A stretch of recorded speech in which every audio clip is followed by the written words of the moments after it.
अध्यक्ष महोदय, माझ्या नांदेड जिल्ह्यात 16 नगर परिषदा व नगर पंचायतीमध्ये एकूण 774 पदं मंजूर असून त्यापैकी 270 म्हणजे जवळपास 30% पदं रिक्त आहेत। त्याचप्रमाणे राज्यातील महानगरपालिका, नगर परिषद, नगरपंचायती सध्या एकूण किती पदं रिक्त आहेत हे उत्तरात आलेलं आहे, परंतु ही पदं भरण्यासाठी शासनाने कोणतीही निश्चित कालमर्यादा ठरवलेली आहे का?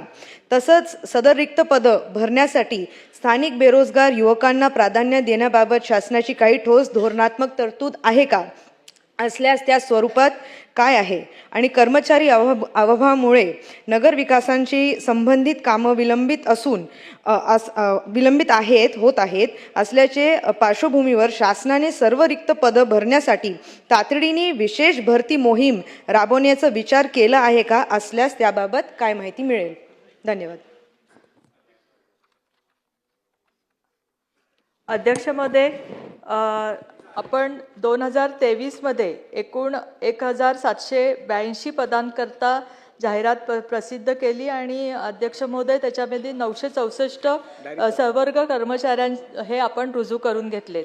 अध्यक्ष महोदय, त्याचप्रमाणे सामान्य प्रशासन विभागाने 2022च्या कोट्यातील सरळ सेवा भरतीच्या अनुषंगाने शासन निर्णय 21/11/2022 नुसारची स्पर्धा परीक्षा प्रक्रियेच्या अनुषंगाने TCS आणि IBPS यांच्या सोबत आपण जिल्हाधिकाऱ्यांकडे पत्रव्यवहार चालू आहेत। अध्यक्ष महोदय, ह्या ज्या नगर परिषदा स्थानिक कर्मचारी आस्थापनाची जी पदं आहेत ती आपल्याकडे रिक्त 6127 पदं आहेत आणि ती भरण्याची प्रक्रिया आपण लवकरच चालू करतोय अध्यक्ष महोदय।